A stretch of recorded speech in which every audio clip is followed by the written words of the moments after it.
peu de d'angoisse. Bon, je sais pas si c'est parce que l'idée de voir des humains se faire enfermer comme ça et pomper l'énergie vitale, tout ça, et aliéner comme ça, bon.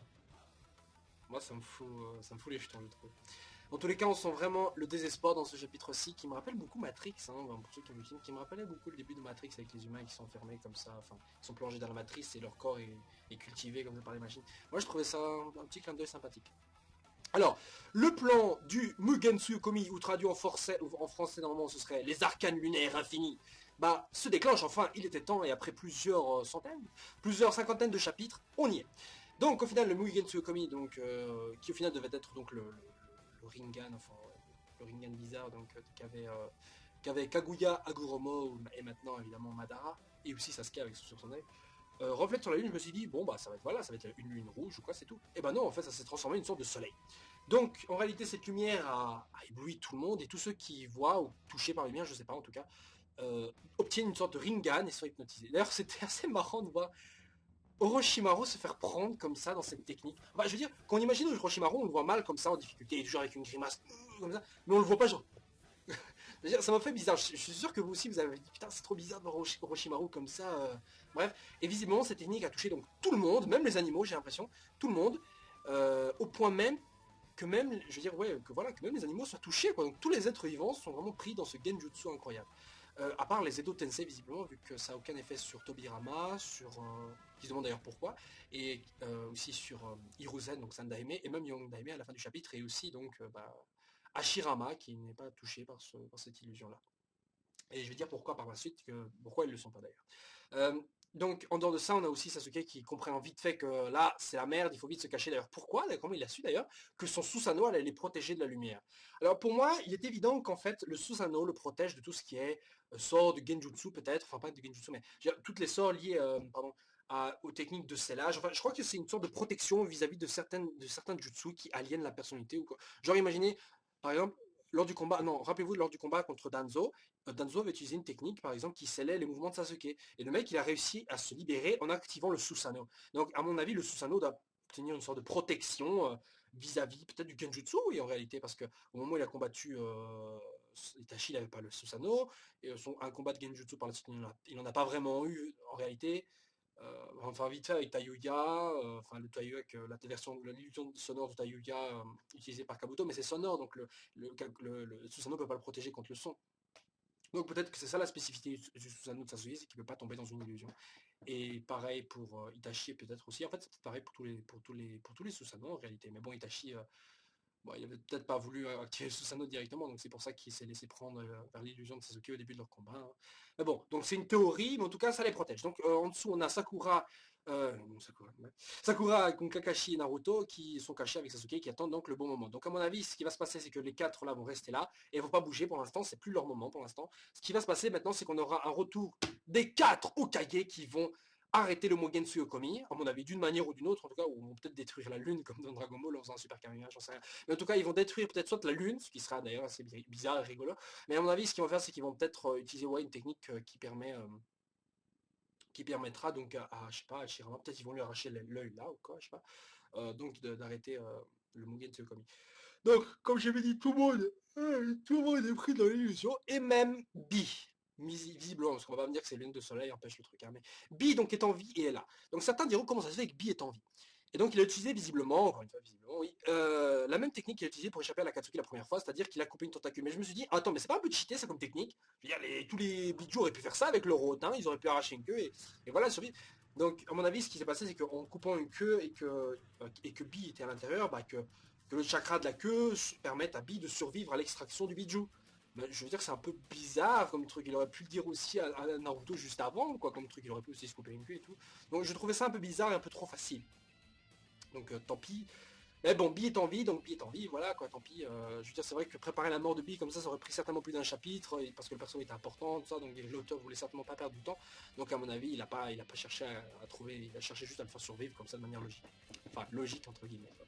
Et on voit aussi vite fait Tenten, juste avant ça, qui avait scellé donc les deux instruments du Rikudo dans un parchemin. Mais un truc que j'avais pas compris, c'est que il y a un truc qui tombe sur le parchemin, et c'est en fait un bout de la corde en fait, qu'avait arraché qui avait arraché Madara dans le chapitre précédent, je me dis que ça tombe dessus, qu'est-ce que ça va provoquer? Je sais pas, le chakra qui tombe, ou une réaction au chakra du Rikudo, enfin, chakra du Rikudo, au Jubi qui a fermé, je sais pas ce que ça va provoquer. Imaginez qu'en fait, dans la jarre, on voit que le frère a été enfermé dedans, ou la mère a été enfermée dedans, parce qu'on sait pas comment la mère, elle est morte, enfin, je crois.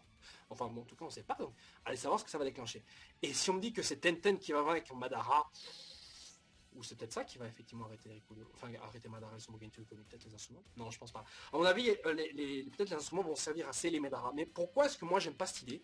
Parce que si on scelle Madara à l'intérieur de ces instruments, on risque dans le futur de libérer de nouveau Madara. Imaginez qu'un type se dit non, Madara il avait de bonnes idées et tout, il se démerde, il libère Madara, et là c'est le cauchemar. Imaginez des années plus tard, lorsque Naruto et Sasuke sont déjà morts et tout, qui va arrêter Madara? Personne n'y arrivera. Donc, enfin, personne n'y arrivera, peut-être personne n'y arrivera, oui, ce sera un super danger. Donc, comme on a Madara, il faut en finir en le tuant, quoi. Il ne faut pas le raisonner, non, je ne vois que la mort pour lui, de la même manière que Shukaku disait à Naruto, ouais, il faut pas négocier avec Tobi, c'est un mec qui est pas comme Nagato qui cherche la paix dans le monde, ce mec qui veut juste la destruction, et au final, visiblement, Nagato veut aussi la paix, soi-disant. Enfin, Nagato, pardon. Toby voulait aussi la paix, soi-disant. Donc voilà. Donc non, Madara, il faut pas négocier avec lui, il faut le tuer, quoi. Non, je suis désolé, il faut. Il y a des moments où il faut discuter, il y a des moments où il faut négocier, mais avec Madara, non. Il peut avoir son petit moment bisounours, mais non, Madara, je le vois mort, c'est tout, quoi. Ou alors, à la limite, d'une mort à la fin de Full Metal Alchemist, comme The Father dans Full Metal Alchemist, ouais, genre le mec, il est enfermé dans une dimension où il pourra plus jamais sortir, ou je sais pas, ouais, voilà, il peut plus ça, genre le Rikudo lui-même en fait se dit non, Madara, voilà, par le Saint-Esprit, par le Dieu, le Père, le Fils, le Saint-Esprit, amen, non, tu vas être enfermé avec moi dans les rouages du temps, tu vas être décomposé, peut-être voilà, il va être décomposé en chakra pur, absorbé par l'arbre, qui lui-même va être scellé quelque part et plus personne ne le recevra, je sais pas.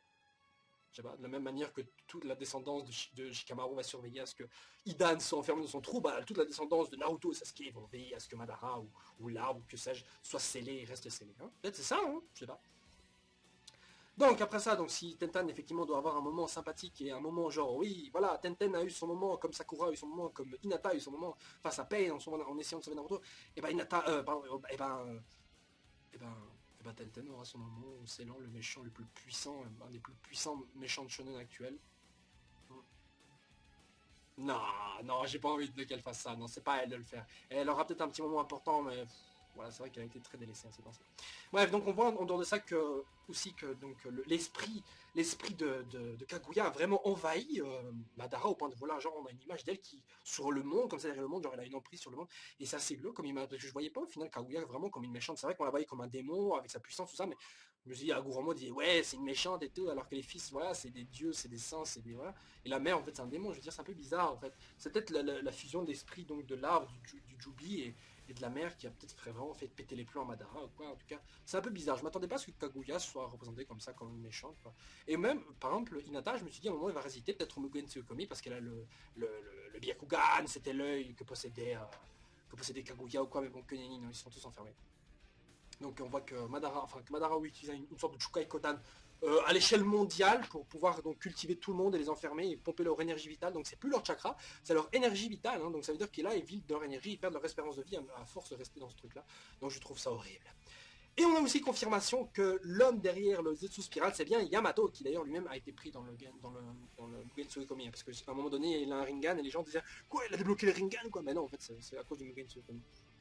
En fait, le fait qu'on voit le Rinnegan reflété dans leurs yeux, ça ne veut pas dire qu'ils le possèdent. Hein. C'est juste qu'ils sont pris dans leur Genjutsu de la même manière que par exemple Kyuubi avait le Sharingan dans ses yeux quand il était justement emprisonné dans l'illusion de Madara. Et pareil pour par exemple Manda, quand Sasuke l'a utilisé pour éviter l'explosion de Deidara, vous savez, quand Deidara s'est auto-explosé et que Sasuke s'est balancé dans l'autre dimension des invocations, et ben quand il est revenu, Manda était complètement pété et on voyait dans ses yeux le Sharingan qui reflétait Sasuke. Hein. Et ben c'est pareil, par exemple pour les principes, c'était pareil par exemple pour les Pain Rikudo, la machin qu'avait Toby et qu'avait aussi Nagato, c'était pareil, ils n'avaient pas eux-mêmes le Rinnegan, c'est juste que le Rinnegan se reflétait dans leurs yeux parce qu'ils étaient possédés par le pouvoir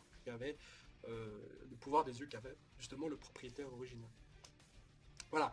Donc en gros de ça, on voit d'ailleurs que Yandaime, franchement, il est retourné à Konoha en 2 secondes. Quoi. Donc sa technique de déplacement est vraiment supérieure à Nidaime mais dans tous les points. D'ailleurs, qu'est-ce que va faire Yandaime d'ailleurs à Konoha? Je sais pas. Peut-être qu'il va. Non, je vois pas ce qu'il peut faire. Il a pas de bras pour faire des signes, donc il peut pas non plus se casser directement pour l'instant. Bon, il va pas non plus les libérer, enfin il pourrait essayer, mais là je vois pas trop. Parce que bon. D'ailleurs, pourquoi est-ce que les Edo Tensei ne sont pas touchés, comme j'avais dit? C'est parce que justement, l'auteur veut que les Edo Tensei se chargent d'empêcher de stopper le Mugen Tsuyokomi, puis ensuite, je sais pas, se refaire sceller ou se faire buter. Et là, on a le retour de Naruto Sasuke, parce qu'il faut pas oublier que les Edo Tensei, là pour l'instant, c'est Orochimaru qui les contrôle, mais je veux dire, quand la bataille sera finie, Orochimaru il va les libérer, enfin je sais pas comment ils vont se casser quoi, ils vont pas les sceller donc il faudrait que leur âme parte en soit en paix et tout. Enfin voilà. Donc je vois pas trop ce qui va se passer de ce côté-là, mais je sais que les Edo Tensei des Hokage vont servir à empêcher Madara de poursuivre son plan avec le Mugen Tsunokomi. Et s'il vous plaît, libérez Hashirama, quoi, arrachez ces putains de merde de bâtons noirs, c'est relou là, le mec il est là sur ses genoux pendant depuis 3 heures. Bon bref. Sur ce, les gens, on se retrouve la semaine prochaine pour le prochain chapitre de Naruto qui sera certainement rempli de combats sympathiques entre les Edo Tensei et Madara. Mais visiblement ils ont plus tellement de niveau, hein, parce que même Guy avec ses 8 portes a galéré. Hein, donc voilà. Sur ce, ciao ciao.